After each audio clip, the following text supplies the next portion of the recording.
Welcome to our channel. నేను యజ్ఞమూర్తి. ఇప్పుడు మన ముందు ఒక టాలెంటెడ్ లిరిక్ రైటర్ ఉన్నారు. అందాల రాక్షసి అనే సినిమాతోటి గేయ రచయితగా పరిచయమైనటువంటి ఆయన ఇన్నేళ్లలో అంటే చెప్పాలంటే తక్కువ కాలంలోనే చాలా ఎక్కువ పాటలే రాశారు. కనీసం 20 నుంచి 30 పాటలు ప్రతి సంవత్సరం ఆయన కలం నుంచి జాలువారుతూనే ఉంటాయి. అంటే నేను చెప్తున్నది విడుదలైన సినిమాలకు సంబంధించి. ఆయన ఇంకా ఎన్ని రాస్తున్నారో ఏమో మనకైతే తెలియదు. రీసెంట్గా ఆయన పాట రాసినటువంటి కల్కి మన ముందుకు వచ్చింది. మాధవ అనే సాంగ్ ఆయన రాసిన పాటే. అలాగే కల్కి 2లో కూడా ఆయన పాట ఉండబోతుందని మనకు అందుతున్న సమాచారం. అలాగే ప్రభాస్ సినిమాలకు నాకు తెలిసినంతవరకు ఆయన సాహోతోటి మొదలైంది ఆయన సినిమాలకు రాయటం. రాసిన వాటిల్లో ఎక్కువగా మెలోడీ అనేది ఆయన బలం అని చెప్పేసి నేను అనుకుంటున్నాను. అలాంటి గేయ రచయిత అంటే ఒకప్పుడు ఆయన కూడా జర్నలిస్టే. సో ఈరోజు మన ముందు మన స్టూడియోలో ఉన్నారు. సో తన జర్నీ ఎలా మొదలైంది, అక్కడి నుంచి ఎలా కొనసాగుతూ వచ్చింది, ఈరోజు ఆయన ప్రస్థానంలో మైలురాళ్ళు ఏంటి, ఇవన్నీ కూడా ఆయన నోటి ద్వారా తెలుసుకుందాం. నమస్తే కేకే గారు. నమస్కారం మూర్తి గారు. చాలా సంతోషం. అంటే రచయిత బేసికల్గా నేను కూడా ఒక రైటర్ని కాబట్టి జర్నలిస్ట్ కాకముందు ఆ రచయితలు అంటే ఒక రకమైన అభిమానం కూడా ఉంటుంది. జర్నలిస్టులన్నా రచయితలన్నా కూడా. సో కల్కి అనేది ఈరోజు ఆ మేనియా ఎట్లా ఉందో చూస్తున్నాము. స్టార్టింగ్ నుంచే ఒక రకంగా చెప్పాలంటే మంచి హైప్తో అది స్టార్ట్ అయింది. ఆ హైప్కి తగ్గట్లే బాక్స్ ఆఫీస్ దగ్గర కూడా దాని హవా కొనసాగుతూ ఉంది. సో ఒకరోజు మధ్యలో ఏదో తగ్గిందా అంటున్నారు, కానీ మళ్ళీ తర్వాత రోజు చూస్తే మళ్ళీ దానికి డబుల్ కలెక్షన్స్ వస్తున్నాయి ఇట్లా. సో ఆ సినిమాలో చూసుకుంటే సినిమాలో కొన్ని బిట్ సాంగ్స్ కనిపిస్తూ ఉండే. అంటే మ్యూజికల్గా కూడా దానికి ఒక ప్రామినెన్స్ ఉంది అందులో అని చెప్పేసి మనకి అనిపిస్తూ ఉంటుంది. అంటే బిజీ కావచ్చు, బిజిఎం కావచ్చు, సాంగ్స్ కావచ్చు. సో మీ వరకు చూసుకుంటే సో మాధవ్ అనే సాంగ్ రాశారు. సో కల్కి థీమ్ ఏమో చంద్రబోస్ గారు రాస్తే, భైరవ్ అనే థీము రామజోగయ్య శాస్త్రి గారు రాశారు. సో ఈ కల్కి అనే సినిమా సంబంధించి అందులో భాగం కావటాన్ని మీరు ఎలా పరిగణిస్తున్నారు, దాన్ని ఎలా ఆస్వాదిస్తున్నారు ఆ విజయాన్ని? తప్పకుండా అండి. అంటే ముందు ఈ సందర్భం చెప్పినప్పుడు కానీ, కథ చెప్పినప్పుడు కానీ దీని స్కేల్ అప్పుడే అర్థమైందనమాట.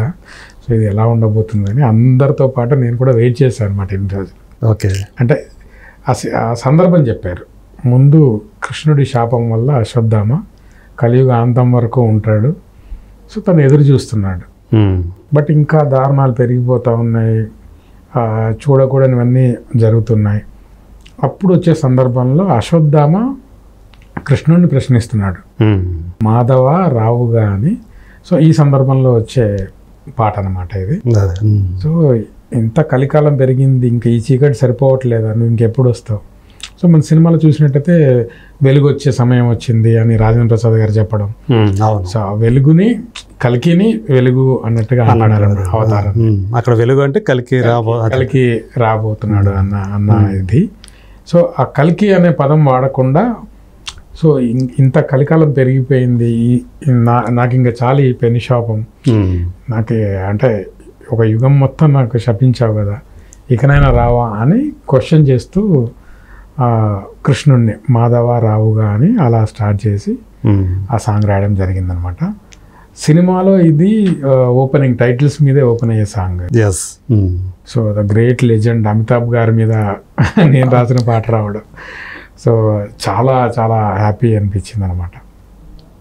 సో సినిమా చూస్తున్నప్పుడు ఎంత ఇదైతే ఉందో, ఆ పాట ఇంకా రిలీజ్ అవ్వలేదు బయటికి. సో మంచి గుర్తుండిపోయే పాట అవుతుంది. కాదు, ఓపెనింగ్ సాంగ్ మీదే కాబట్టి సినిమాలో. అవునండి. సో ఆ పాటకి పైగా ఏంటంటే ఆ పాటలో అది రాయాలంటే దాని గురించి ఇప్పుడు పురాణాల గురించి తెలిసి ఉండాలి, మహాభారతం ఆ ఇతిహాసం గురించి తెలిసి ఉండాలి, అందులో అశ్వత్థామ అంటే ఎవరు, కృష్ణుడు అంటే ఎవరు, ఈ కల్కి అంటే ఎవరు, ఇవన్నీ కూడా తెలిసి ఉండాలి. సో ఇంత దీనికోసం ఏమైనా ఏమైనా కొంచెం కసరత్తులు ఏమైనా చేశారా? మనం చిన్నప్పటి నుంచి మన కల్చర్లో ఉంది కానీ మహాభారతం తెలియని వాళ్ళు అంటూ ఉండరు. అవును. మరి ఈ జెన్జీ ఈ జనరేషన్కి తెలియదేమో కానీ కొంచెం మన వెనకట ఒక 2 generations బ్యాక్ చూస్తే అందరికీ చిన్న ఈవెన్ మనకు తాతలో అమ్మ నాన్నలో ఎవరో ఒకరు మనకి ఆ కథలు చెప్తా ఉండటం అనేది మనకు ఒక ఉండేది. ఇప్పుడు ఆ టైం లేదో ఏంటో పిల్లలకి తెలియట్లేదు. దాంతోపాటు రామాయణం మహాభారతం సీరియల్స్ కూడా మనం వదిలిపెట్టకుండా సంవత్సరాల తరబడి చూసాం. 80s లో మనం 80s లో. సో ఆ చూసిన ఆ జ్ఞాపకాలు అవన్నీ ఉన్నాయి. బట్ మళ్ళీ ఒకసారి అయితే నేను చూశాను అసలు అశ్వత్థామకి ఏం శాపం ఇచ్చాడు కృష్ణుడు. సో ఇప్పుడు వచ్చే కలికిని, గర్భంలో ఉన్న కలికిని కాపాడాలన్నది విషయం అయితే నాకు తెలియదు. ఇది ఫిక్షన్ అయి ఉండొచ్చేమో అనిపించింది. సో నాగేశ్వరి గారు నాకు క్లియర్గా చెప్పారనమాట. అప్పుడు గర్భంలో ఉన్న ఉత్తర గర్భంలో ఉన్న శిశువుని మీద ప్రయోగించారు కాబట్టి బ్రహ్మాస్త్రం, ఇప్పుడు ఈ గర్భంలో ఉన్న శిశువుని కాపాడాలి.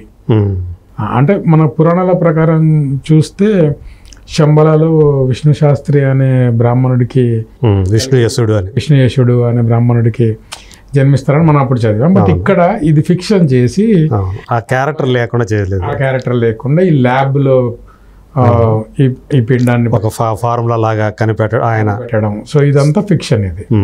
సో ఈ గర్భానికి అశ్వత్థామ గారు అండగా ఉంటే కాపాడితే ఏంటి అన్నది ఆ సందర్భం చెప్పారనమాట. సో ఈ ఫిక్షన్ తెర మీద ఎలా ఉండబోతుందని నేను చాలా క్యూరియస్గా 2 years నుంచి వెయిట్ చేశాను. ఇవాళ అందరికీ చిత్రంలో ఎక్కువ నచ్చిందంటే అశ్వత్థామ క్యారెక్టర్, కల్కి భైరవ క్యారెక్టర్ కంటే అందరికి అశ్వత్థామ క్యారెక్టర్ ఎక్కువ నచ్చింది. అంటే ఈ పార్ట్ వరకు చూసుకుంటే నిజం చెప్పాలంటే అశ్వత్థామ క్యారెక్టర్ హీరో అని చెప్పాలి. డెఫినెట్లీ అండి, ఒక మెయిన్ క్యారెక్టర్.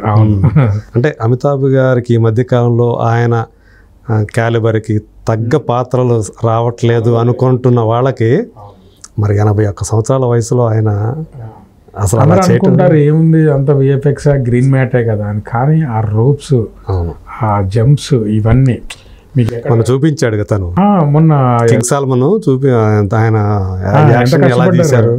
అసలు 60 years వల్ల కదలట్లేదు అలాంటిది. ఆ 80 years లో ఆయన అంత చురుగ్గా సెట్లో కూడా చాలా చలాకీగా ఉండేవారు అంటే ఆయన. సో గ్రేట్ అని చెప్పొచ్చు. అసలు ఆయనకి ఒక అంటే లైఫ్లో ఒక మైల్ స్టోన్ క్యారెక్టర్ ఇది అని చెప్పుకోవచ్చు. తను కూడా అదే ఎక్స్ప్రెస్ చేస్తున్నారు అమితాబ్ గారు కూడా దాని గురించి. అంటే పైగా నాగాశ్విని గురించి చాలా జీనియస్ అని చెప్పేసి, చాలా నేర్చుకున్నాను తన దగ్గర అని చెప్పేసి కూడా ఆయన ట్వీట్లు చేశారు ఆయన. కాకపోతే మీరు అన్నట్టు ఆ మహాభారతాన్ని మనం ఏదైతే చదువుకున్నామో, సుమతి విష్ణుయేశుడు అనే దంపతులకి శంబల గ్రామంలో జన్మించాడు అని, అది కొంచెం ఇబ్బంది కలిగించింది. ఇక్కడ ఏంటంటే కృత్రిమ గర్భధారణ ద్వారా ఆమెకు పైగా తన ప్రమేయం, ఆమె ప్రమేయం లేదు అందులో. ఒక ఫార్ములా సుప్రీం యాస్కిన్ అనే ఒక క్యారెక్టరు, ఆ 150 రోజుల పాటు దాన్ని ఎవరైతే ఉంచుకోగలుగుతారో అది తనకి చాలా ఇంపార్టెంట్ అన్నట్టుగా అక్కడ చూపించడం శరం అనేది. అవును. సో యాక్చువల్గా ఇప్పుడు మనం ఈ పాటలో అసలు కలి పురుషుడి గురించి ఎక్కడా మనకి ఏం చెప్పలేదు. సుప్రీం యాస్కిన్ గురించి చెప్పారు. సో అతను అంత పెద్ద కాంప్లెక్స్ ఎలా కట్టగలిగాడు, సో అతనుకున్న అతీంద్రియ శక్తులు ఏంటి, అతను గాల్లో తేలడం కానీ, సో లాస్ట్లో క్లైమాక్స్లో ఆ ఒక్క చుక్క వల్ల అతను పెరిగిన బలం కానీ చూపించారు. ముందుగా 200 సంవత్సరాల నుంచి అతను బతికే ఉన్నారని కూడా చెప్పారు. మనకి స్టోరీ అంటే డెఫినెట్గా ఇది ఫిక్షన్ అండి, దాన్ని అలాగే తీసుకోవాలి, అలాగే ఫిక్షన్ లాగానే చూడాలి ఇది. సెకండ్ పార్ట్లో అసలు ఎందుకు ఎలా క్రియేట్ చేసాడు, ఈ ల్యాబ్ ఏంటి, ఈ అమ్మాయిలు ఏంటి, ఈ గర్భాలు ఏంటి అనేది మనకి క్లియర్గా క్లారిటీ వస్తుంది. నిజంగా ఒక కలిపురుషుడు కలికి వచ్చేది కలిపురుషుడిని అంతం చేయడానికి వస్తాడు. నిజంగా కలిపురుషుడు ఇతనేనా కాదా, ఇవి కూడా ఏమైనా ఇందులో ఏమన్నా ఉండొచ్చు డెఫినెట్గా. ఎందుకంటే మనకి మనం విన్న ఇతిహాసాల ప్రకారం కర్ణుడు మహాభారతంలోనే చనిపోయాడు. సో అలాంటి కర్ణుడు మళ్ళీ ఇక్కడ వచ్చాడు. సో అంటే ఇది ఫిక్షన్. అదే పైగా ఏంటంటే కల్కిని సుమతి గర్భాన్ని కాపాడే పాత్రల్లో ఒకటిగా కూడా చివరిలో మనకి చూపించారు అశ్వత్థామతో పాటు. సో ఇది కూడా కొంచెం ఒక రకంగా చెప్పాలంటే విమర్శలకు కూడా ఇచ్చింది. ఎందుకంటే ముఖేష్ ఖన్నా లాంటి వ్యక్తి భీష్మ పితామహుడు క్యారెక్టర్ చేశాడు మనం చూసినటువంటి మహాభారతం. నేను చిన్నప్పటి నుంచి చదువుతున్న మహాభారతంలో, వ్యాస మహాభారతంలో ఇది లేదు అసలు ఇట్లా అశ్వత్థామ క్యారెక్టర్ని, సో నువ్వు నన్ను కాపాడటానికి వస్తావు, నువ్వు అప్పుడు నీకు నేను విముక్తిగా ప్రసాదిస్తానని చెప్పటం, ఇది అసలు లేదు అని ఆయన వీడియో తన ఓన్ ఛానల్ ఒకటి ఉంది ఆయనకి, దాని ద్వారా చెప్పాడు, మళ్ళీ ట్విట్టర్ ద్వారా కూడా చెప్పాడు ఆయన. సో ఇది కొంత అంటే ఇది ఉంది, ఇది కూడా ఒకవేళ ఈ సినిమా పట్ల జనంలో క్యూరియాసిటీ పెరగటానికి ఇది కూడా ఒక కారణమేమో, ఇలా చూపించాడంట ఈ సినిమాలో అనేది కూడా. దీనికి కరెక్ట్ ఆన్సర్ మన నాగేశ్వరి గారిని కూడా క్వశ్చన్ వేశారు. ఇది అప్పుడు ఆయన మాయాబజార్ తీసుకోవడం జరిగింది. మాయాబజార్ ఫిక్షనే, ఫిక్షన్, ఇది కూడా ఫిక్షన్ అని చెప్పారు ఆయన. సో ఆ పాత్రల్ని తీసుకొని, పురాణ పాత్రలను తీసుకొని ఈయన అల్లిన ఒక కల్పిత గాథ ఇది.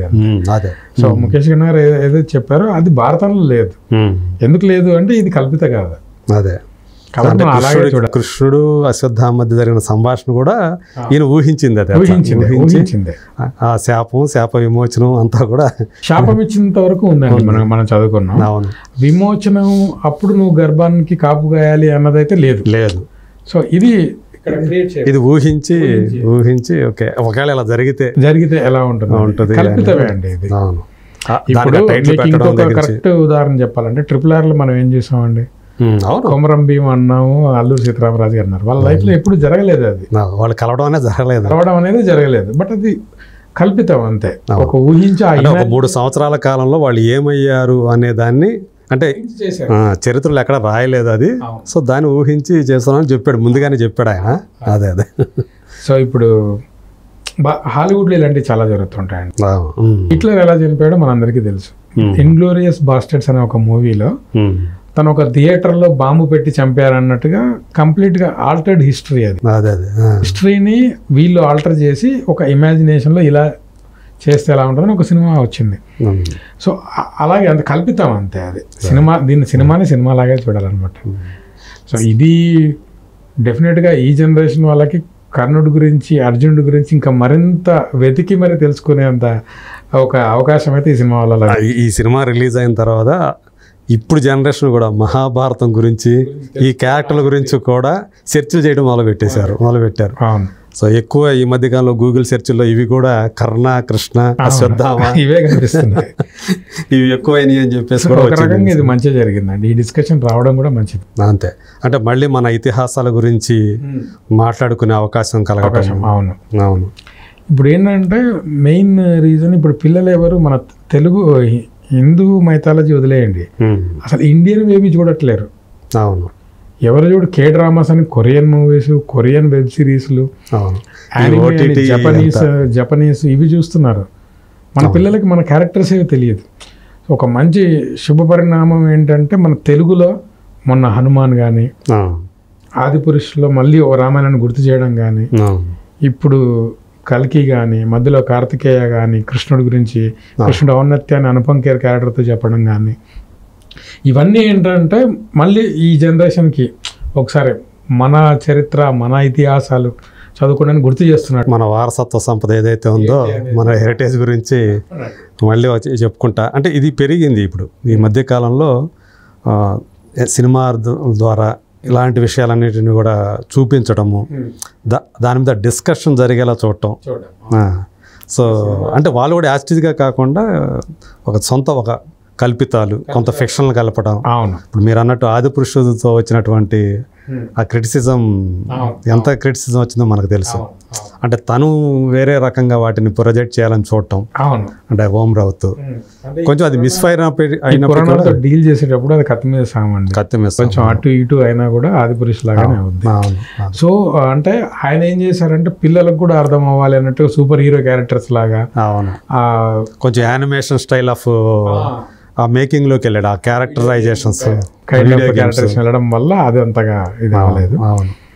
బట్ ఆల్టర్ ఎంతవరకు చేయొచ్చు అంటే ఇప్పుడు కల్కిలో కంప్లీట్ నా ఇమాజినేషన్ చెప్పి మరి చేశారు ఆయన.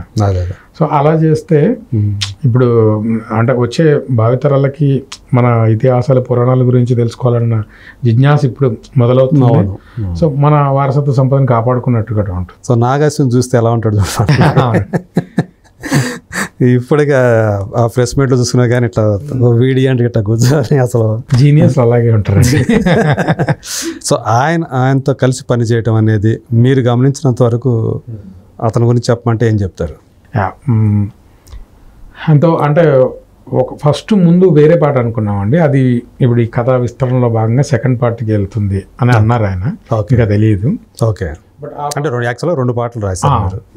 ఆ పాట గురించి మేము లైక్ డిస్కషన్స్కి వెళ్ళినప్పుడు ఆయనకి ఏం కావాలో క్లియర్గా, అంటే ఇప్పుడు ఒక ఆర్టిస్ట్కి ఎలా అయితే చెప్తారో అలాగ మొత్తం వివరంగా స్టోరీ బోర్డ్తో సహా ఇప్పుడు ఇది జరుగుతుంది అని చెప్పి సందర్భాన్ని వివరించారు. రాసిన తర్వాత మళ్ళీ పదం గురించి మీనింగ్ కూర్చొని కనీసం ఒక 5-6 మీటింగ్లు ఒక పాట గురించి జరిగిందండి. ఓకే. సో 7-8 వెర్షన్లు రాశాను.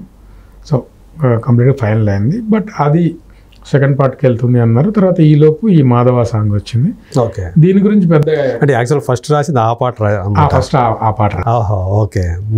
తర్వాత మాధవ అనేది రాయడం జరిగింది. మీరు రాసిన ఆ పాట, మొదటి పాట ఏదైతే ఉందో అది ప్రభాస్ మీద వచ్చే సాంగ్. అది ఇప్పుడు ఏం చెప్పలేమండి. అది సెకండ్ పార్ట్కి వెళ్తుందా, అసలు అక్కడ సందర్భం ఉందా లేదా ఇంకా తెలియదు అనమాట. మీకు చెప్పినంత వరకు అది ఆ క్యారెక్టర్ ప్రభాస్ గారు భైరవ క్యారెక్టర్ మీద అదే అది ఇంకా ఏంటి తెలియదు, క్లారిటీ లేదు. వస్తే కానీ మళ్ళీ అవునండి. సో మళ్ళీ సెకండ్ పార్ట్ పనులు మొదలయ్యాక క్లారిటీ వస్తుంది అది. ఓకే.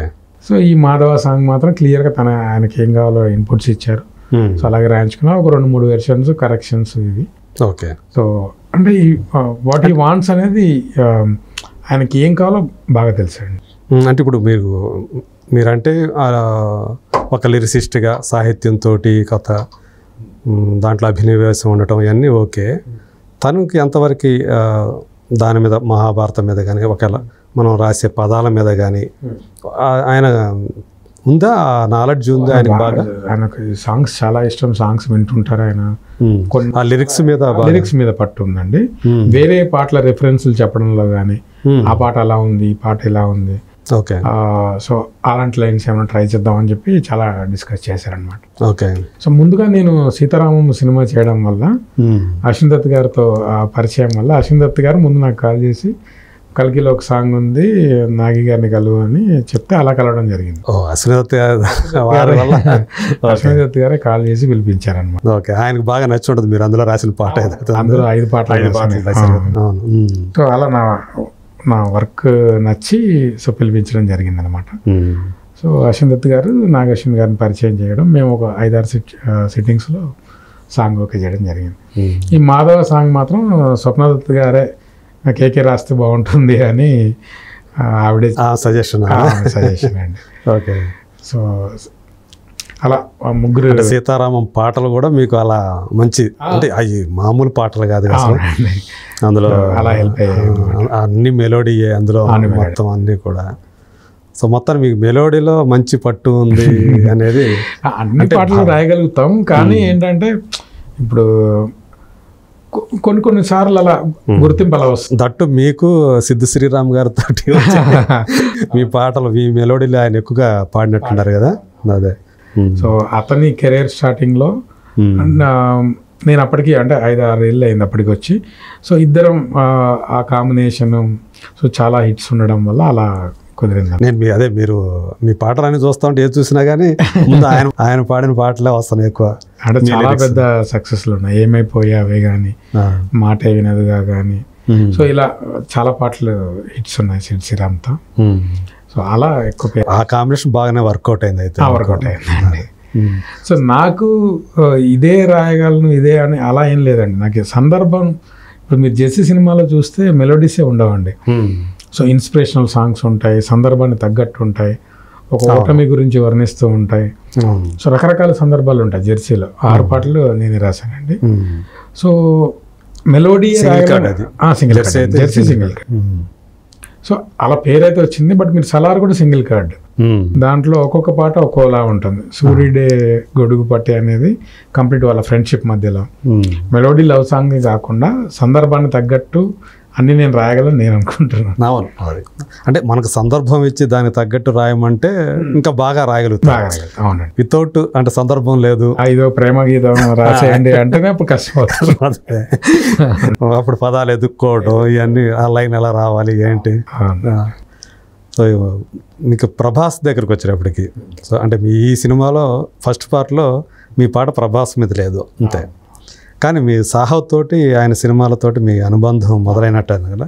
ఆ తర్వాత వరుసగా అన్ని సినిమాలకు రాసినట్టున్నారు కదా. అవునండి. రాధేశ్యామ్ రాశారు. సాహోలో 4 గాను 2 రాశాను. రాధేశ్యామ్ అన్ని పాటలు, సింగిల్ కార్డ్, అది single card, Salaar single card. So ఇప్పుడు ఇందులో ఒకటి నెక్స్ట్ దాంట్లో వచ్చే అవకాశం ఉంది. ఆల్రెడీ రాజాసాబ్లో రాశానండి. రాబోయే సినిమాలు 2 సినిమాల్లో రాస్తున్నాను. ఓకే. ఆల్రెడీ 2 పాటలు రాశానండి రాజాసాబ్.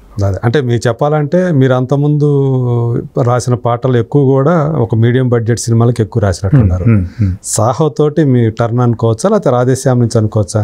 అంటే సింగిల్ కార్డ్ అనేది రాధేశ్యామ్ నుంచి మొదలైన కూడా ఒక పెద్ద హీరో అంటే అంతకుముందు కూడా చాలా సింగిల్ పెద్ద హీరోకి నేను అనేది పెద్ద హీరోకి ఓకే ఓకే అనుకోవచ్చు. అలాగే అంతే కదా. అంతకుముందు చాలా సింగిల్ కార్డ్ రాశారు, బట్ పెద్ద హీరో అంటే మీరు అన్నట్టు సీతారామం కూడా సింగిల్ కార్డే కదా. అవును అవును, సింగిల్ కార్డ్ కాదు, బట్ 5 పాటలు దాంట్లో చిన్న చిన్న బిట్ సాంగ్స్ కలిపి 7-8 పాటలు దాకా ఉన్నాయి. Okay okay.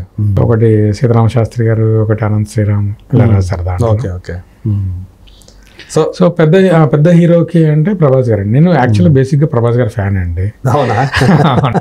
చాలా పెద్ద ఫ్యాన్. నేను యూబీలో అప్పటికే చాలా సినిమాలు చేసి ఉండడం వల్ల సాహోకి వంశీ గారు వెంటబడి నేను ఎలాగైనా నా ఫేవరెట్ హీరోకి రాయాలి అని వెంటబడి అందులో ఒక సాంగ్ ఫస్ట్ రాశాను. అది నచ్చి ఇంకొక సాంగ్ కూడా ఉన్నవే 4, దాంట్లో 2 రాశానండి. ఇంకా రాధేశ్యామ్ చిత్ర దర్శకుడు రాధాకృష్ణ నాకు ఒక 15 years నుంచి మంచి ఫ్రెండ్ అండి. ఓకే. సో తనతో ట్రావెల్ ఏది ఆయన షార్ట్ ఫిల్మ్స్ తీసేటప్పటి నుంచే చాలా ముందు నుంచి, జిల్ మూవీ కన్నా ముందు నుంచే పరిచయం అనమాట. ఓకే. సో అలా తనతో ట్రావెల్. సో రాధేశ్యామ్కి అలా సింగిల్ కార్డ్ రాయడం జరిగింది. ఓకే. సో రాధేశ్యామ్ పాటలు చూసి ప్రశాంత్ నీల్ గారు పిలిపించడం, సో అలా సలార్ జరిగింది అనమాట. సో సలార్ కూడా ఒక మంచి ఎక్స్పీరియన్స్ కదా మీకు. సో ఆ సినిమా అంటే ప్రభాస్ క్యారెక్టరైజేషన్ ఏదైతే ఉందో దానికి తగ్గట్టుగా మీరు రాశారు కదా. వాళ్ళిద్దరు పృథ్వీరాజ్ క్యారెక్టర్కి ఒకరిది గర్జన, అది ఆ పాట మాత్రం చాలా బాగా, అంటే ఇద్దరు వేరియేషన్ కొంచెం సిమిలారిటీ అనిపిస్తుంటుంది, కొంచెం తేడాగా ఉంటుంది. ఒకళ్ళు అలా పాత్ర ఏంటి, వాళ్ళ ఔన్నత్యం ఏంటి, వాళ్ళ ఔచిత్యం ఏంటి, ఆ క్యారెక్టరైజేషన్ అన్ని కూడా ఆ పాటలో మీరు చెప్పారు. అందులో క్రెడిట్ అది ప్రశాంత్ నీల్ గారిది అండి. అదే అంటే ఆయన నరేషన్ కానీ అంత వెరీ డీటెయిల్ అండ్ ఇది కావాలి అంటే ఇదే కావాలి అంతే, వేరే మనం ఎన్ని ఆప్షన్స్ ఇచ్చినా కూడా తీసుకోరు. అంటే డైరెక్టర్ చెప్పేదాన్ని బట్టి కూడా ఆ సందర్భము, ఆ పాత్రల ఎలా ఉంటుంది, క్యారెక్టరైజేషన్ చెప్పేదాన్ని బట్టి కూడా మీకు సులువు అవుతుందేమో కదా. కొంతమంది డైరెక్టర్స్తో పనిచేయడం అనేది ఇన్పుట్స్ ఎంత ఎక్కువ ఉంటాయి అంత బాగా వస్తుంది పాట, అంత బాగా. అదే. సో అంటే ఇప్పుడు హనురాఘపూడి గారితో నేను ఆల్మోస్ట్ అన్ని సినిమాలు చేశాను. అందాల రాక్షసి నుంచి మొదలైంది కదా అన్ని సినిమాలు. దాంట్లో ఎక్కువ శాతం సింగిల్ కార్డ్స్ ఉన్నాయి. సో మా ఇద్దరి జర్నీ ఏంటంటే నేను ముందు నుంచి కథ అనుకునేటప్పటి నుంచి నాకు తెలుస్తుంటుంది కాబట్టి కథ ఏంటి, సందర్భాలు ఎక్కడున్నాయి, సో ఇక్కడ ఏం రావాలి అని డైరెక్టర్తో జర్నీ వల్ల అన్నీ తెలుస్తాయి. కాబట్టి ఆయన సినిమాల్లో రాసే పాటలు అంత బాగా హిట్ అవ్వడం కానీ, సో అర్థవంతంగా ఉండడం కానీ, పడిపల్లి లేచే మనసు కానీ, కృష్ణగాడి వీరప్రేమ గాథ, లై, అన్నిట్లో ఆల్మోస్ట్ అన్ని పాటలు రాయడం అనమాట. సో మీకు ఏ ఒక్క సినిమా కూడా మిస్ అవ్వలేదు ఆయనతోటి కదా. అదే ఆయన అంటే ఆయన కెరీర్ బిగినింగ్ ఫస్ట్ అందాల రాక్షసే, అక్కడి నుంచే మీరు కూడా ఆయనతో కలిసి ట్రావెల్ చేయటం. అదే మీది కూడా ఫస్ట్ ఫిల్మ్ అదే అనుకుంటా. అదే ఇద్దరికి ఫస్ట్ ఫిల్మ్ అదే. సో ఆ కొంచెం అది ఆ ఫ్రెండ్షిప్ కూడా డెవలప్ అయి ఉండాలి మీ మధ్య. అది అవునండి. అంటే లైక్ ఫ్రెండ్ కన్నా ఇంకా పెద్ద చాలా ఇద్దరం ఆల్మోస్ట్ కలిసే ఉంటాం. నేను తనతో పాటే ఉంటాను. అవునా? Most of the time. Okay. Cinema ఉన్నా లేకపోయినా కథ ఏదని అనుకున్నా అన్ని డిస్కషన్లో కానీ. ఓకే. మీకు అదే. సో మీ ఇద్దరి మధ్య అలాంటిది కుదిరింది, అలాంటి ఒక బంధం. అవునండి. సో ఇప్పుడు రేపు అతను తీయబోయే సినిమా కూడా రాస్తున్నట్టున్నారు కదా. Too early to say, but work అయితే జరుగుతుందని. అదే. సో ఇప్పుడు మీకు పాటల పరంగా చూసుకుంటే ఒక సినిమా కనుక మీరు రాసింది లైక్ రాధేశ్యామ్ సింగిల్ కార్డ్ రాశారు, పాటలకు చాలా బాగా పేరు వచ్చింది. కానీ సినిమా ఫెయిల్ అయినప్పుడు ఒక రైటర్గా మీరు పడే అది ఎలా ఉంటుంది మీకు? అంటే సినిమా హిట్ అయితే ఇంకో లెవెల్కి వెళ్తాయి అవి. అవునండి. ఈ యాక్చువల్గా ఫస్ట్ మన సినిమా కంటే ముందు మన పాటలు జనాల్లోకి వెళ్తాయి కాబట్టి సో అప్పటికి అది పాపులారిటీ అనేది కొంతవరకు తెలిసిపోతుంది. ఒకవేళ సినిమా కనుక రిలీజ్ అయ్యి హిట్ అయిన తర్వాత ఇది ఇంకో లెవెల్కి వెళ్తాయి. సో ఈ రాధేశ్యామ్ అది ఫ్లాప్ అవడం అనేది కొంచెం ఇబ్బంది పెట్టిందా మిమ్మల్ని? అంటే నన్ననే కాదండి, అది ఎవరికైనా ఇబ్బంది. ఆ సినిమాలో బ్లడ్ అండ్ స్వెట్ పెట్టి కొన్ని 5 years పాటు కష్టపడి 5 years పడ్డారా? 5 years అండి, 5 years. సో ఆ రిజల్ట్ అనేది అలా రావడంతో అది ఎవరికైనా బాధే. హీరోకైనా, డైరెక్టర్కైనా, ప్రొడ్యూసర్స్కైనా, మాలాంటి టెక్నీషియన్స్కైనా ఎవరికైనా బాధ ఉంటుంది. అరే మనం ఆశించిన సక్సెస్ రాలేదే అని డెఫినెట్గా బాధ ఉంటుంది. ఎందుకంటే ఇప్పుడు హిట్ అయిన బ్లాక్ బస్టర్ అయిన సలార్కి ఎంత కష్టపడ్డాను, రాధేశ్యామ్కి అంతకంటే ఎక్కువ కష్టపడ్డాను. బట్ ఇక్కడ మన ప్రయత్న లోపం లేదు, బట్ రిజల్ట్ ఫలితం వల్ల అది ఆ తేడా ఉంటుందండి. పైగా ఏంటంటే అక్కడ సిచ్యువేషన్స్ అవి కూడా కొంచెం టిపికల్గా ఉంటాయి రాధేశ్యామ్లో. అవును అవును. కానీ మా విషయం చెప్తా ఉండాలి. ఆ రైల్వే స్టేషన్లో వచ్చే పాట ఒకటి ఈ రాతలే అనేది అది ముందుగా అదే చాలా బాగుంటుంది. అది ఈ రాతలు అనేది లిరికల్గా అది చాలా చాలా బాగుంటుంది. అది అంటే కంప్లీట్గా సినిమాలో జరిగే స్టోరీ అంతా ఆ పాటలోనే చెప్పడానికి ట్రై చేశాను. అదే. సో పాట పెద్ద హిట్ అయింది. సినిమా సరిగ్గా ఆడకపోవడం వల్ల పాటలు అంతగా జనాల్లోకి వెళ్ళలేదు. సో సినిమా హిట్ అయితే పాటలు వెళ్తాయి, బట్ అది మన చేతిలో ఉండదండి. అంటే అక్కడ మీరు అన్నట్టు ఆ బ్లడ్ స్వెట్ అంతా ఎక్కువగా పెట్టారు డైరెక్టర్. రాధాకృష్ణకి నిజంగా చాలా హోప్స్ పెట్టుకుంటారు. ఇప్పుడు ప్రభాస్ విషయం చూసుకోండి, అతనికి చేతుల్లో 4 సినిమాలు ఉన్నాయి కాబట్టి అది పోయినా తర్వాత వచ్చిన సలార్ పెద్ద హిట్ అవడం తోటి రాధేశ్యామ్ అది కవర్ అయిపోతుంది. కానీ రాధాకృష్ణకి అలా కాదు కదా. సో దాని మీద మీరు అన్నట్టు 5 సంవత్సరాల పాటు దాని మీద ఏదైతే అతను కష్టపడ్డాడో అది ఫలితం ఇవ్వకపోతే ఆ పెయిన్ వేరేగా ఉంటుంది. డెఫినెట్లీగా ఉంటుంది. అదే. సో అంటే ఇంకొకటి, ఒక కథ మీద అన్ని సంవత్సరాలు పనిచేస్తున్నప్పుడు రైటర్గా, డైరెక్టర్గా అది అంత సాటిస్ఫాక్షన్ ఇవ్వద్దు. అంటే అప్పుడు 5 సంవత్సరాల క్రితం మనం ఒక సీన్ రాసాము, ఇప్పుడు అదే సీన్ ఇంకా ఆ సీన్ ఏమైనా మార్చొచ్చా. సో ఇలాంటివి కూడా జరిగి ఉండొచ్చండి. ఆ సినిమా ఫెయిల్యూర్కి రీజన్ ఏంటి అంటే అది కూడా అయ్యి ఉండొచ్చు. ఎక్కువ టైం దీనికంటే ఇది బెటర్గా అంటే బెటర్మెంట్ కోసం చేసే ప్రయత్నంలో డెఫినెట్గా ఆ కోర్ ఇదైతే మిస్ అవుద్ది కదండి. ఆయన ఒక ప్రేమ కథలాగా తీశారు. ఒక యూరోప్లో జరిగే ఒక ప్రేమ కథ. బట్ అంటే ప్రేక్షకుల వీళ్ళ ఎక్స్పెక్టేషన్స్ ప్రభాస్ కదా, కొట్టాలి కదా, ఫైట్ చేయాలి కదా, ఇలా థియేటర్కి వెళ్ళారు. బాహుబలి సాహో తర్వాత వచ్చిన సినిమా అంటే ముందు నుండి ప్రిపేర్ చేశారు, ఇది ఓన్లీ ప్రేమ కథ అని. బట్ అభిమానులకు అది అంత సంతృప్తినివ్వలేదు. అవును. కొన్నిసార్లు ఆ క్యారెక్టర్ కూడా అంటే టైమింగ్ అనేది ఉంటుంది కదా, ఆ టైమింగ్ బ్యాడ్ అయింది అనుకుంటా దానికి. అంతే అండి. ఒకవేళ ఆయన కంటిన్యూగా కొంచెం సాఫ్ట్ ఫిల్మ్, సపోజ్ ఆయన డార్లింగ్ లేదా మిస్టర్ పర్ఫెక్ట్ టైంలో కనుక ఇది వచ్చినట్లయితే వేరేలా ఉండేది. అదే ఇది అంతే అండి. అంతే. ఇప్పుడు ప్రభాస్ని అలాంటి ప్రేమ కథల్లో చూడడానికి ఆయన అభిమానులు ఫైట్స్ ఇవి ఎక్స్పెక్ట్ చేశారు ఎక్కువ. అది లేకపోవడంతో అది ఫ్లాప్ అయింది. ఇప్పుడు ఈవెన్ కలికి కూడా వచ్చేటప్పుడు కూడా కొంచెం ఆయన అభిమానులు కొంత డిసప్పాయింట్మెంట్ గురవుతున్నారని కూడా వినిపిస్తూ ఉంది. అయ్యో లేదు, ఎందుకంటే వాళ్ళు ఎక్స్పెక్ట్ చేసింది సినిమా అంతా తెర మొత్తం ఆయనే కనపడాలని కదా ప్రభాస్. ఇక్కడ కథ ఇంపార్టెంట్ కదండి. తెర మొత్తం ప్రభాస్ భైరవ ఉంటే అశ్వత్థామ కథ ఏంటి, సుప్రీం యాస్కిన్ ఏంటి. ఎప్పుడైతే ప్రతి నాయకుడు చాలా బలంగా ఉంటాడో అప్పుడు కథానాయకుడి వాల్యూ ఇంకా పెరుగుతుందండి. అదే. సో ఈ వరల్డ్ ఫస్ట్, ఈ ప్రపంచం ఏంటి, 800 సంవత్సరాల తర్వాత ప్రపంచం ఎలా ఉండబోతుంది, ఈ కాంప్లెక్స్, శంబాల, ఈ కాశీ, ఈ నగరాలు ఏంటి, అసలు వీటి కథ ఏంటి అని ముందు కథలోకి తీసుకెళ్ళడానికి కొంచెం టైం పట్టింది. ఆ పాత్రల పరిచయము అదంతా ఇవన్నీ అర్థం కావాలి కదా. ఇప్పటికే చాలా మంది అర్థం అవ్వలేదు అంటున్నారు ఫస్ట్ హాఫ్. సో దానికి డెఫినెట్గా టైం తీసుకుంటారు. ఇంకోటి ప్రభాస్ గారు కూడా ఎప్పుడు ఆయన స్క్రీన్ టైం చూసుకోరండి. అవును, తెలుసుగా, నాకు కూడా తెలుసు కాబట్టి. అవును, ఈ కథ అర్థం అవ్వాలంటే ఆ మాత్రం టైం పట్టింది. ఫస్ట్ హాఫ్ లో 20 minutes తప్ప మిగతా అంతా ఉన్నారు కదా ప్రభాస్. సో నాకు తెలిసి ఆ ప్రేక్షకులుగా అంటే అభిమానులకైతే ఏం అంటే ఇది ఒక గ్లోబల్ సినిమాగా చూసుకున్నప్పుడు మాత్రం నిజంగానే ఆ లెవెల్ సినిమా. ఎందుకంటే మన ఓవర్సీస్లో ఆల్రెడీ 16 మిలియన్ క్రాస్ చేసినటువంటి cinema, first south Indian film అని చెప్పేసి ఆల్రెడీ పోస్టర్స్ కూడా వచ్చాయి. అట్లాగే నార్త్లో కూడా ఆల్రెడీ నార్త్ ఇండియాలో 200 crores దాటేసింది అంటున్నారు. వేరే మన ఇక్కడికి వచ్చేటప్పటికి, తెలుగు రాష్ట్రాలు వచ్చేటప్పటికి తెలంగాణ బాగుంది. మళ్ళీ వేరే ఇక్కడ ఏపీకి వచ్చేటప్పటికి కొంచెం డల్గా ఉంది అనేది ఒకటి. అది ఎందుకు వచ్చింది ఏంటి అనేది రకరకాల రీజన్, అంటే టికెట్ ప్రైసెస్ తక్కువ అవటం వల్ల కావచ్చు. అవును, ప్రైజెస్ ముందు హైక్ ఎక్కువ ఉంది, తర్వాత తగ్గింది.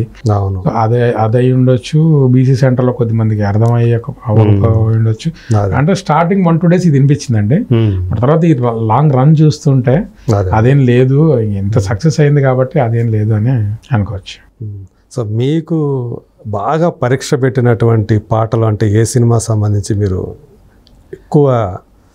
ఎక్కువ అంటే అది కెరీర్ స్టార్టింగ్లో చాలా ఇంటర్వ్యూలో చెప్పి కృష్ణగాడు వీర ప్రేమ గాథలో నువ్వంటే నా నవ్వు అనే పాటకి ఎక్కువ వెర్షన్స్ ఎక్కువ టైం పట్టిందండి. అంటే అది రిలీజ్ అయ్యేంత వరకు దాన్ని మారుస్తూ చెక్కుతూ ఉన్నాం అనమాట. అనుకో పాట నచ్చట్లేదు అంటే ప్రొడ్యూసర్స్కి తనకి అందరికీ నచ్చాలి కదా. నేను ఇంకా అప్పుడే my early stages of career beginning అండి అది.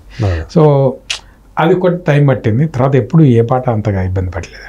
మనం ఎక్కువ మంది మన జర్నలిస్టుల్లో ఎక్కువ మంది ఎందుకని లిరికల్ రైటర్స్ కానీ ఎక్కువ వస్తారు. అంటే రైటింగ్ సైడ్ ఉండటం వల్ల దానివల్ల ఎక్కువ అంటే నేను మీడియాలో ఉన్నాను, జర్నలిస్ట్ కాదండి. నేను గ్రాఫిక్స్ సైడ్ ఉండేవాడిని. ఓకే. సో 15 years వర్క్ చేశాను. నాకు రైటింగ్ అంటే చిన్నప్పటి నుంచే బాగా ఇంట్రెస్ట్ అండి. పాటలు, వేటూరు గారి పాటలు వింటూ అప్పా ఇది ఎలా రాశారు, అసలు ఈ పదప్రయోగం ఏంటి, అసలు ఈ పదం ముందెప్పుడు వినలేదే. ఓకే. సో సుఖపిక్క ముఖ అని యమహానగరిలో ఉంటుంది. ఏంటి ఏదో ర్యాండమ్గా వేసారా, వీటికి మీనింగ్లో ఉన్నాయా? సో అలాంటి జిజ్ఞాసతోటి స్టార్ట్ అయిందండి.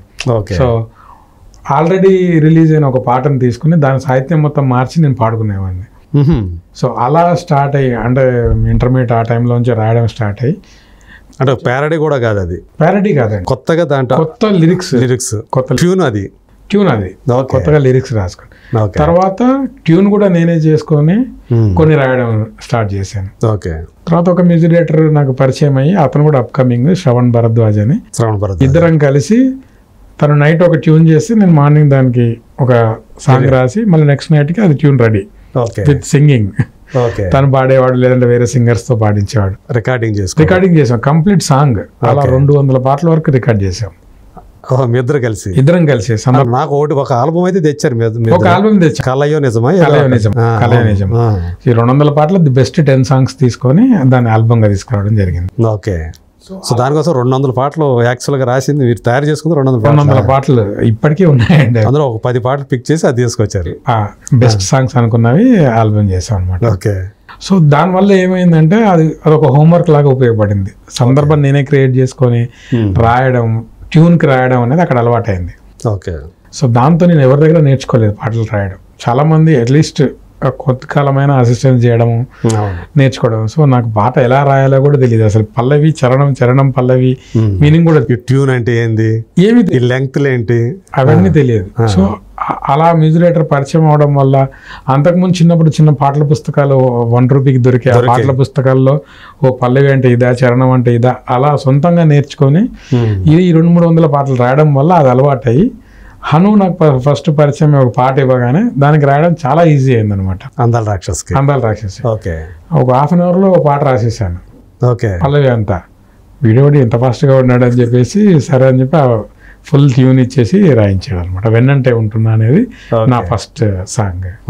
ఆ పాటల్లో బాగా, ఆ పాటలు చాలా పేరు. అందాల రాక్షసు అంటే అన్ని పాటలు కూడా అందులో బాగా పాపులర్ కదా. చాలా. అందులో మీ 2 పాటలు ఉన్నాయి. అక్కడ ఎక్కడ ఉన్నా అంటే సినిమా పెద్ద బాక్స్ ఆఫీస్ దగ్గర పెద్ద హిట్ కాకపోయినా మ్యూజికల్గా మాత్రం చాలా పెద్ద హిట్. రింగ్ టోన్స్ ఆ టైంలో బాగా ఆ సినిమాల పాటలు వినిపిస్తూ ఉండేది ఎప్పుడు చూసినా కానీ. అంటే అప్పటి వరకు మనం చూసిన సినిమాలు ఇది కొంచెం ఏదో కొంచెం తేడా ఉంది, అవేగా ఉంది. అసలు ఈ క్లైమాక్స్ ఏంటి, జనాలు అంటే లైక్ త్రికరణ్ గారు చెప్పినప్పుడు ఎవ్రీ 10 yearsకి ఒక ఇలాంటి మూవీ ఒకటి వస్తుంది. అప్పుడు అర్థం అవ్వలేదు అందాలు రాసేసి.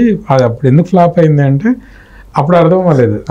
పోను అది ఓల్డ్ వైన్ లాగా క్లాసిక్ లాగా అయిపోయింది. సో ఆ పాటలు, ఆ డైలాగ్స్, క్యారెక్టర్స్ ఇప్పటికీ మాట్లాడుకుంటారు.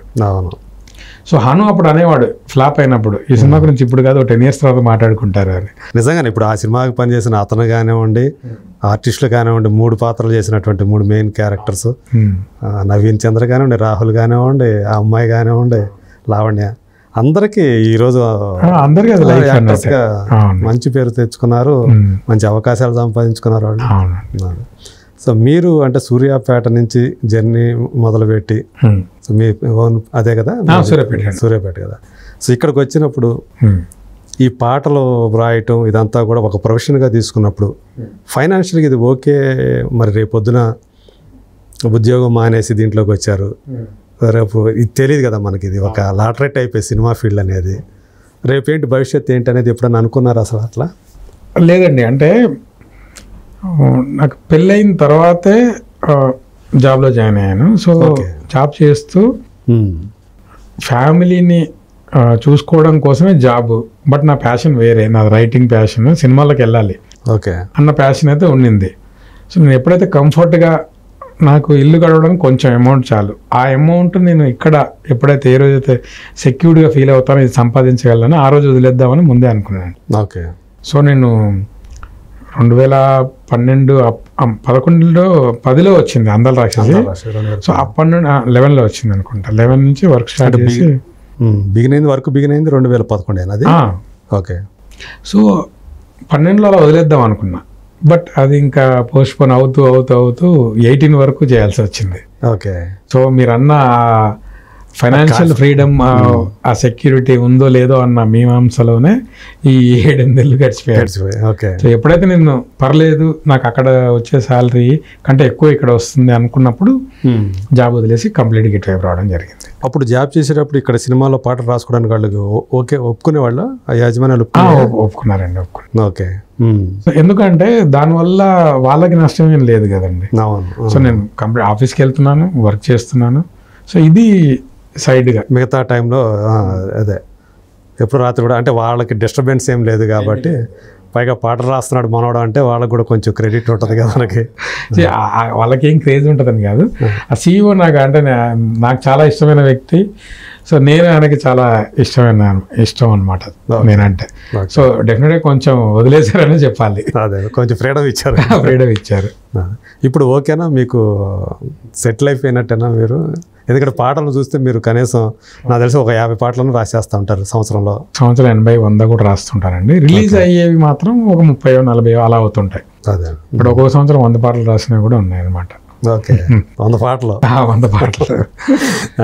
సో ఒక ఇయర్ 80, ఒక ఇయర్ 100 అలా రాసినవి కూడా సందర్భాలు. అంటే ఫుల్ ఇప్పుడు మీకైతే ఏ రోజు ఫ్రీగా ఆ టైం అనేది ఉంటుందా? టైం ఉండదండి, అంటే లైక్ ఇంకా సినిమాలే.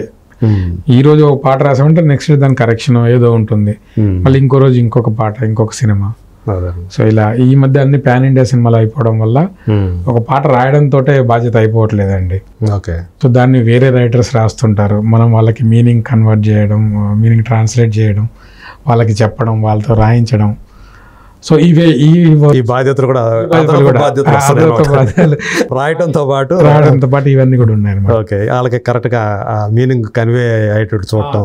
ఎందుకంటే ఇప్పుడు రాధేశ్యామ్ కానీ, సలార్ కానీ, సీతారామం కానీ ముందు తెలుగులో రాస్తాం, రాసి ఈ సందర్భం ఏంటి, ఇక్కడ ఏ పదం ఎందుకు రాసాం, దీని మీనింగ్ ఏంటి అని అదర్ లాంగ్వేజ్ రైటర్స్కి చెప్తే వాళ్ళు ఆల్మోస్ట్ దాని దగ్గరగా, మళ్ళీ లిప్సింక్ కూడా ఉంటుంది, అది చూసుకొని రాయించడం వాళ్ళతోటి, రాసిన తర్వాత మళ్ళీ అది చెక్ చేయడం. ఇలాంటి లాంగ్వేజ్ ఇబ్బంది ఉండేది కదా, అంటే వాళ్ళకి హిందీ ఇంగ్లీష్ కాకుండా కొంతమందికి వాళ్ళ మదర్ టంగ్ మాత్రమే వచ్చి ఉండొచ్చు, మలయాళంలో రాసి చాలా తక్కువ ఉన్నారండి. ఇవాళ రేపు ఇంగ్లీష్ మస్ట్ కదండి. ఓకే. అట్లా కన్వే చేసుకోవచ్చు ఇంగ్లీష్లో మాట్లాడుతూ. ఇవాళ రేపు ఇంగ్లీష్ అండ్ అంటే హిందీ కొద్దిమందికి రాకపోవచ్చు, బట్ ఇంగ్లీష్ అనేది ఇవాళ అదే రైటర్స్ అందరికి ఆల్మోస్ట్ అందరికి కూడా. సో మేము అలా కమ్యూనికేట్ చేసుకొని అలా చేస్తాం. ఓకే. అలా కొంచెం ఈ రెస్పాన్సిబిలిటీస్ కూడా పెరగడం వల్ల ఇంకా టైట్ అయిపోయింది షెడ్యూల్. దీనికి తగ్గట్టుగా కూడా పేమెంట్స్ కూడా ఉంటాయండి, ఈ అదనపు బాధ్యతలు. పాటకి ఎంత పేమెంట్ అంతే ఉంటుంది, బట్ ఇలాంటి సినిమాలకి మనం కొంచెం ఎక్కువ ఛార్జ్ చేస్తాం. ఓకే. సో ఆ వెసులుబాటు మాత్రం ఉంటుందండి. సో వాళ్ళు కూడా దీన్ని కన్సిడర్ చేస్తారు. సో ఈ పని కూడా ఉంటుంది కాబట్టి దానికి తగ్గట్టే పేమెంట్. సో ఇప్పుడు అంటే ఒకప్పుడు సీతారామ శాస్త్రి గారు 1 lakh తీసుకునేవాళ్ళు అని చెప్పేసి పాటకి, అంటే అప్పుడు ఆయన, ఇప్పుడు తర్వాత దాన్ని దాటేశారు అనుకోండి, చాలా మంది దాటేశారు అనుకోండి.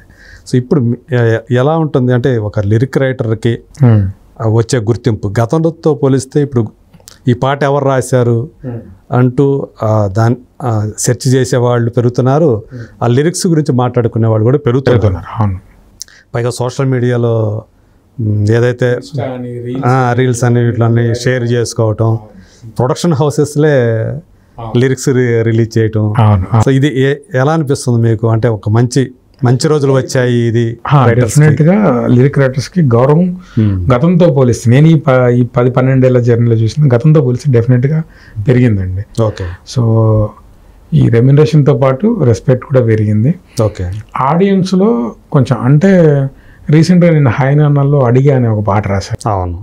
సో కార్తిక్ ఎక్కడికి వెళ్ళినా, వైజాగ్, అమెరికా, హైదరాబాద్, ఎక్కడికి వెళ్ళి ఆ పాట పాడడం స్టార్ట్ చేసినా కూడా ఆయనే చెప్పారు నాకు. ఓకే. ఒక 20,000 మంది తనకంటే ముందు ఆ పాట పాడుతున్నారు, కంప్లీట్ లిరిక్స్. ఓకే. వేరే పాటలు పాడుతున్నారు, హ్యాపీ డేస్ అవన్నీ పాడుతున్నారు, బట్ రీసెంట్ టైమ్స్లో ఈ అడిగా పాటని తనే పాడాడు కదా, తనే పాడు, మూవీలో తనే పాడాడు. సో 20,000 మంది తనకన్నా ముందు పాడుతున్న ఆ వీడియో నాకు షేర్ చేశారు కార్తిక్. ఓకే. ఆయన చాలా చెప్పారనమాట, లిరిక్స్ ఇంత నేర్చుకొని పాడుతున్నారంటే అది ఎంత సింపుల్ అండ్ సింగబుల్, అంటే పాడడానికి వీలుగా ఉన్నాయి, ఎంత సింపుల్గా ఉన్నాయి, అండ్ దట్ ఎమోషన్ ఏదైతే ఉందో ఆ పాటలో అది అందరు రిలేట్ అవుతున్నారు, అందరికీ కనెక్ట్ అవుతుంది అని చెప్పి కార్తీక్, ఆ డైరెక్టర్ కానీ అందరూ చాలా మెచ్చుకోవడం జరిగింది. సో నాకు అది చూసినప్పుడు ఏమనిపించింది అంటే లిరిక్స్కి ఇంకా వాల్యూ పెరిగింది, ఇప్పుడు పాడుతున్నారు పాటలు అని. సో ఈ రీల్స్, ఈ ఇన్స్టా రీల్స్ మనం అంటే వాళ్ళు చేయడం అది పక్కన పెడితే, ఈ మధ్య వాటి వల్ల అసలు ఏంటి ఇంట్రెస్ట్ వీళ్ళదని తెలుస్తుందండి. ఓం భీమ్ బుష్ అని ఒక చిన్న సినిమా వచ్చింది, శ్రీ విష్ణు సినిమా. ఆ సినిమా రిలీజ్ అయింది, అందులో ఒక మంచి పాట రాశాను నేను, అది బయట ఎవరికి తెలియదు. సినిమా రిలీజ్ అయిన 15 డేస్కో 20 డేస్కో ఒక పాట విపరీతంగా వైరల్ అయింది. ఓకే.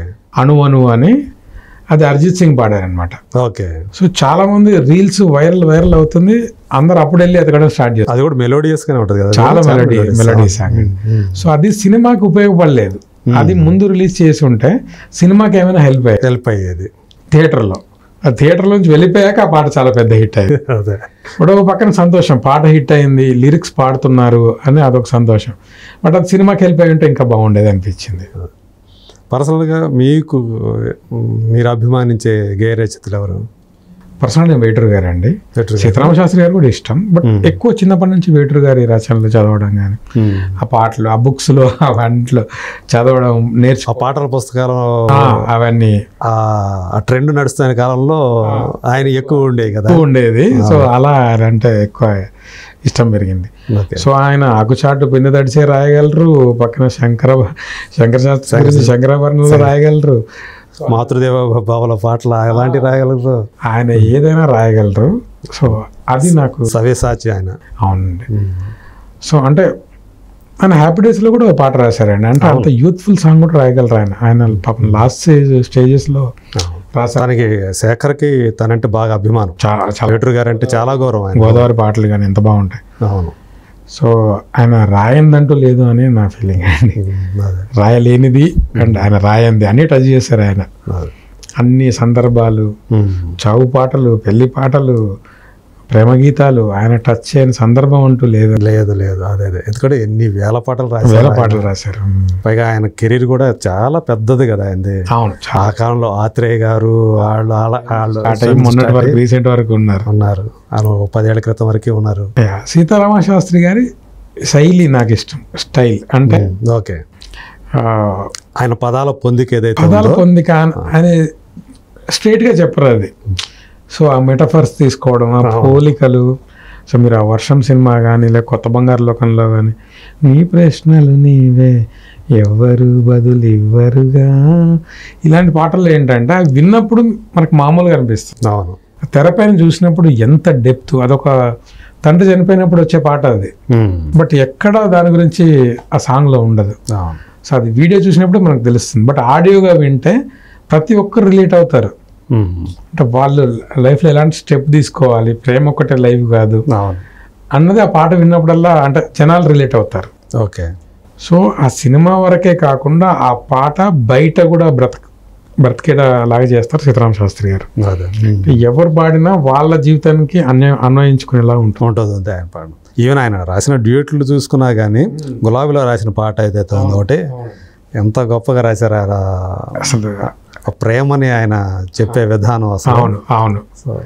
సో ఆయన వల్ల అంటే నేను కొంచెం ఇది నెగిటివ్ కూడా ఉందండి. నేను క్లాస్ రూముల తపస్సు చెయ్యుట వేస్ట్ రా గురు అంటే నేను సీరియస్గా తీసుకున్నాను ఇంటర్మీడియట్ ఫస్ట్ ఇయర్లో.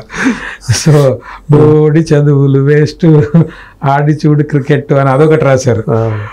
సో అంటే ఆయన సరదాగా రాసినా కూడా ఆ సందర్భాన్ని తగ్గట్టు రాశారు. బట్ అది మాలాంటి వాళ్ళ మీద నెగిటివ్ ఇంపాక్ట్ కూడా పడింది. నిజమే చెప్తున్నారు కదా ఈయన, ఆడిచూడు క్రికెట్ టెండూల్కర్ అయ్యేటట్టు. సో మనకి ఇష్టమైన రంగంలో ట్రై చేయాలి కానీ ఎందుకు ఈ చదువులు అని. సో అంటే అది ఇప్పుడు అది విని కూడా ఏమి మారకుండా ఉండే వాళ్ళు చాలా మంది ఉంటారు. అలా అని చెప్పి ఆయన రాసిన ప్రతి మంచి పాటకి జనాలందరూ మారిపోలేదు. అంటే ఒక్కరి మీద దాని ప్రభావం పడినట్టే కదా. సీరియస్గా తీసుకునే వాళ్ళు ఉంటారు. క్లాస్ రూమ్ లో అనే పాట నేను సీరియస్గా తీసుకున్నాను. క్లాస్ రూమ్ ఎందుకు బయట తిరుగుదాం. సో అలా అంత ప్రభావితం చేస్తాను. క్లాస్ రూమ్ బంకు కొట్టేసి వెళ్ళిపోవడం. ఆయన పాటలు చాలా ప్రభావం చూపిస్తాయండి. సో అంటే చాలా మంది అనుకుంటారు పాట అనేది సినిమాలో డ్రీమ్ సాంగ్ కానీ ఏదో సినిమాల్లో ఇరికించడానికి, సినిమాని ఫిల్ చేయడానికి పెడుతుంటారు అనుకుంటారు. కొంచెం లెంత్ కోసం పెడుతూ ఉంటారు మధ్యలో. మీరు అన్నట్టు అదే ఖాళీలు పూరించడానికి పెడుతున్నారు అనుకుంటారు. కొన్ని పాటలు విని ఇన్స్పైర్ అయిన వాళ్ళు బోల్డ్ కథలు విన్నాం మనం. అవును. జెర్సీలో నేను ఒక సాంగ్ రాశానండి. సో ఆ పాట అణిగి మణిగిన అలలిక ఎగసిన చూడరా అని చాలా ఇన్స్పిరేషనల్ సాంగ్. నేను ఇలాగే ఫేస్బుక్లో ఎక్కడో వైరల్ అవుతుంటే చూశాను అనమాట. ఒక అబ్బాయి ఒక ఇంటర్వ్యూకి వెళ్ళాడు, 7 times వెళ్ళాడు. 7th time ఇంకా అతను సూసైడ్ చేసుకుందాం అనుకున్నాడు. ఆ 7th time ఈ పాట విని అసలు ఎందుకు రాదు ఈ జాబ్ అని చెప్పి ఇది ఒక్క లాస్ట్ ట్రై ఇద్దామని చెప్పి ఆ పాట వింటూ ఇయర్ ఫోన్స్లో వెళ్ళి ఇంటర్వ్యూకి వెళ్ళి ఆ జాబ్ వచ్చింది తనకి. సో ఈ పాట వినకపోయి ఉంటే నాకు ఈ లైఫ్ మీద ఇంట్రెస్ట్ పుట్టేది కాదు అని అతను ఎక్కడో ఫేస్బుక్లో ఏదో షేర్ చేసి నా దాకా వచ్చింది అనమాట. అది అంత ఆత్మసంతృప్తి కలిగిస్తుంది. మనం రాసిన ఒక పాట ఒకరి జీవితాన్ని వెలిగించడమే కదా. అవును. డెఫినెట్గా అలాంటివి జరుగుతుంటాయి. పాట అనేది జస్ట్ ఎంటర్టైన్మెంట్ కోసమే కాదు, చాలా మందిని ప్రభావితం చేస్తుంది, ఇన్స్పైర్ చేస్తుంది, చాలా మందికి లైఫ్ను కూడా ఇస్తుంది. అవును. అది ఆ శక్తి నిజంగానే ఆ పాటకు ఉందండి. సంగీతంలో ఉంది. ఆ సంగీతంకి ఇంకా సాహిత్యం తోడైతే అది డెఫినెట్గా 10 కాలాల పాటు ఉంటుంది. సో అది జీవితాలని మార్చేసిన సందర్భాలు చాలా ఉన్నాయి. అంతేందుకు మనకు తెలంగాణ ఉద్యమంలో పాట యొక్క ప్రభావం ఏ ఉద్యమం అయినా చూడండి. అవును.